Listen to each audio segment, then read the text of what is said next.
Hey, this is Matt once again. We're about to have videos, another paid request. This time for Joseph. Thank you so much for that. And for those interested in requesting any type of videos or topics, reactions, commentaries, reviews, video games, whatever the case may be, feel free to send it either directly to my PayPal or join my Patreon. Both links are down below in the info box. And this is for the 2009 film Giallo, directed by Dario Argento. Now, not knowing much about it, looking up some information, there's a lot of people that hate this film, despise it. It's one of those that when I did see it, I didn't hate or despise it. It's just a very nothing movie. Like, it's very inconsequential. It's a fairly forgettable film. I did not mind Adrien Brody in it as the private investigator. Actually, it's a dual role because he also plays the killer too. So he plays two different roles. As the killer, he's got this makeup on his face. The killer, his skin is more yellow because of this liver disease. And it takes place in Italy, where this killer will pick up these beautiful women. In the beginning, it picks up this Asian woman in a taxi, and he'll take them back to his place, take pictures of them, mutilate them for a while, and then ultimately leave them for dead. So another model gets taken, her sister's looking for her, the sister goes to the police. Adrien Brody does play an American. I forget, they go into the reason why he's there. I forgot what it was though. And so Adrien Brody's helping the sister out to try to find the killer. So sometimes you'll see the killer with the model, and he's talking like this, and whatever. While Adrien Brody and the sister are investigating. You get to learn a bit about Adrien Brody's character, like back in the day his mom was murdered by someone, and then at one point he was able to find the killer when he was still a kid, and give a bit of justice, so to speak. Now, if you compare this to Deep Red or Phenomena or other Dario Argento stuff, there's zero comparison. There's none of the lighting, there's none of the style or camera work. The music, nothing remotely like Goblin type of music. The music here is actually fairly corny. Again, none of the style atmospheres. I just see people go, well, Giallo. But it doesn't really feel like a Giallo movie. It's called Giallo more because I forget what language it means yellow. And obviously they tend to use that name because, hey, Dario Argento directed it. So it also does this thing where sometimes when it edits to a different scene, you'll see like a flash. Just is that era where there's a lot of that, where you have a light flash to cut to a different scene. There's a little bit of gore, a finger gets cut off, someone gets a hammer to the head, some things of that nature. It wasn't too overlong, thankfully. At least I did not mind Adrien Brody.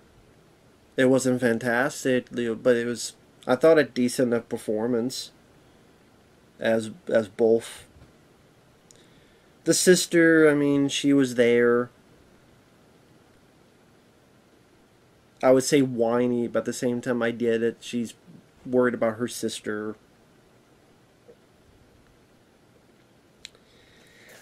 Like I said, it's just very, very inconsequential. It's very mediocre, or you could say below mediocre. Just not a whole lot to this. It's not as ineptly what the fuck as Dracula 3D. I still think that's easily the worst Dario Argento film I've seen. Forgettable.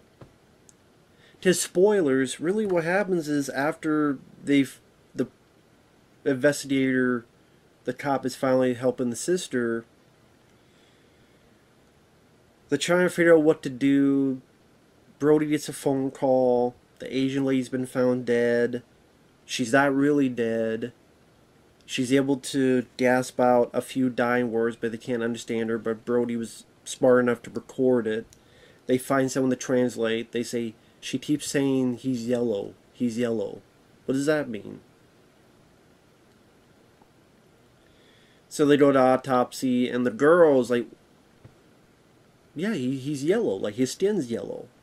I know some people say that was far-fetched, but at the same time, I didn't think it was that far-fetched that she figured it out, because if someone's dying, he's yellow. I mean, what, he's chicken shit? He's yellow. It's like Biff Tannen in Back to the Future 3, yellow. Or, wait, he's yellow? YOLO? Maybe she meant YOLO. Okay, like, I could see that. Like, you're in autopsy, you're with the doctors and stuff, or mortician, I should say. It's worth a shot. But I don't know why she had... I think Brody should have figured that out first, since he is the cop. I think he should be able to figure it out first, not her. And then pretty much they go to the hospital, who's had this... If you have this type of disease, liver disease, then you would need equipment to maintain that. Hospital doesn't want to give out the records. Brody sees someone. He did like a little chase through a hospital, like a little 30-second chase. Bad guy gets away. From time to time, cut to the bad guy with the model, and she gets her finger cut off because she's talking too much. She tries to escape, but she's in the middle of nowhere, and the killer catches up with her. And she's like, we can make a deal. Adrien Brody talks with the sister. He did flashbacks about what happened with his mother and what he did later when he found the killer. I mean, nothing really resulted in that. Like, okay, you did a bit of backstory with Adrien Brody, so I guess you say a little bit development. I'll give you that, but that still doesn't really get into, like, he visualizes the killer just like it was the one who killed his mom. Or I guess maybe supposed to make us understand his obsession, but they didn't really delve into that deeply enough. Psychologically enough to what's happening at the modern time right now. Like, this ongoing thing, like, he kept taking these crazy chances. Like, there's these maybe more insane, did some stunt work where he's taking these crazy chances to get the killer. What, you insane? What are you doing that for? Or he's talking with witnesses and get more in their face, or more confrontational, more physical. Why are you so intense on this? And this is why his behavior... But no, he's pretty chill for the most part. So this backstory that should result in, well, this is why he's much more upset. This is why he's much more... He can't sleep at night. He's doing this. He's smoking, 50 cigarettes. Nothing comes of it. It's just, here's his flashback backstory. But now he's pretty chill. Pretty easy going. Even though there's a line earlier that I think he says, well, I do things not in the way they want to. But he doesn't really do anything that egregious or that off the cuff. In fact, when the hospital says no, the sister's the one who goes crazy, and Adrien Brody calms her down. So there's so then it kind of results in, other than giving a bit of story to Adrien Brody's investigator character, nothing of that is reflected in his persona today. In this, so in a weird way, it kind of seems pointless. And there's not a lot of, like, investigation. Like, you think of Deep Red, and you think of, the guy who's a musician, finding the house, going through the house, finding the secrets in the house, finding out, wait a minute, there's this hidden room, him trying to break through the hidden room, almost falling to his death, finding the corpse in there. Like I said, there's not much of investigation. It's, found the body, yellow, she's like, what about this? Hospital. They pretty much right there after that. Like I said, the sister says, let's make a deal. That the model who's kidnapped. Then when the sister that's helping Adrien Brody comes home, there's the killer, and he's like, "I got a deal. Pretty much, you find a way to get me the safety because I got this. Since you fucked up the hospital, I'll tell you where your sister's at." Adrien Brody comes by, notices something's up, follows him to a rooftop, pulls a gun on the guy.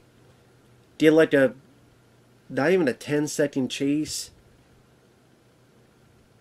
Him and the killer doing this tug of war that's awkwardly edited because it's the same actor playing both roles, so and they don't have the budget to have both on the same time in the same frame. Guy goes through the skylight, falls to his death. The sister's pissed at Adrien Brody, going, "He could tell me where she's at. You see a fish. You see a fish." I know she has an accent, but just the way, "You see a fish." Adrien Brody just walks off, and then cut to a shot where a cop randomly finds the model she's alive and she's trapped in the trunk.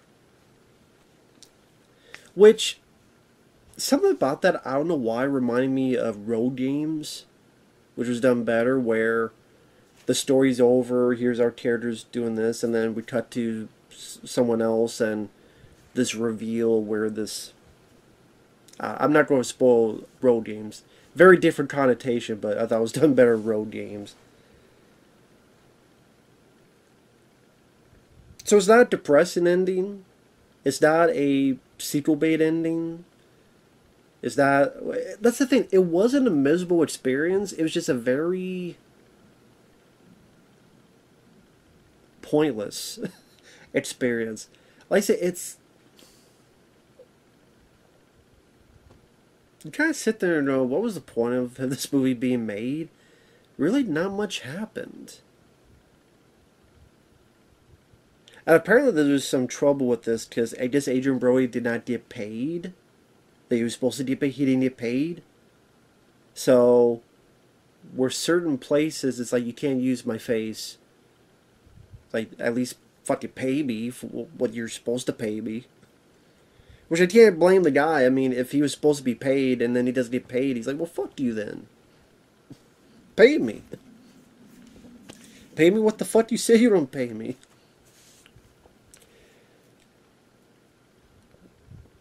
Of course, me, I'd be like, give me that fucking money up front, but... I think that I had to do, not so much Argento, but with the producers. And was a different one? Like Dario Argento said, like he didn't like the cut of this film, and I don't know, maybe there's some different cut of the film. I don't know. It's just a very inconsequential movie where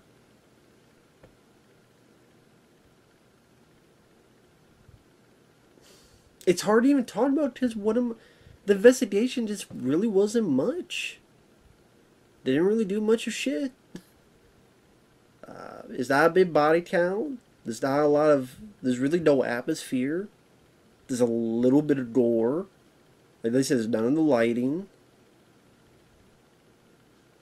I don't think there was a whole lot that was incredibly egregious and worst film ever. No, it was just a very lackluster, boring...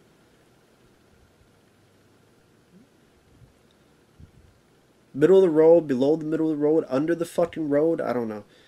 I say Adrien Brody I didn't mind. And thank God it was a shorter than usual film. It's kind of just going by the numbers, safe, little inconsequential movie.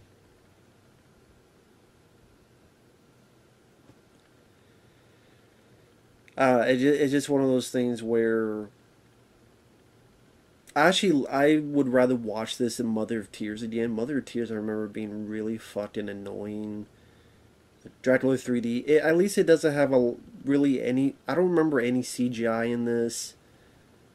That's the thing, like, compared to some of his later films, This Is Harmless, of Argento's later work, This Is Harmless, is just... You have to remember much about it.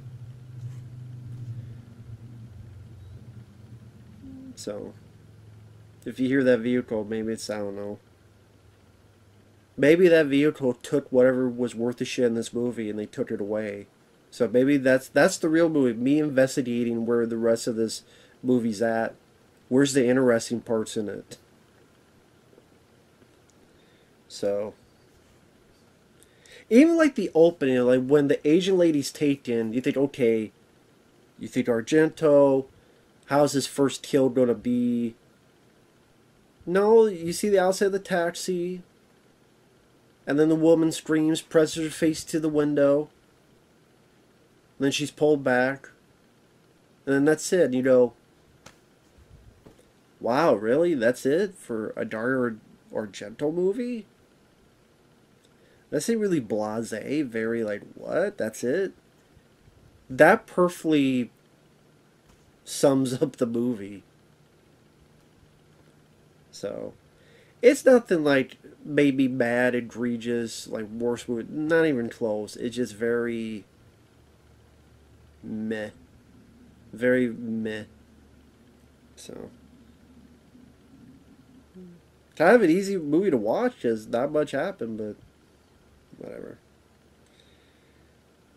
With that said, thanks for watching. We'll see you guys later. Bye bye.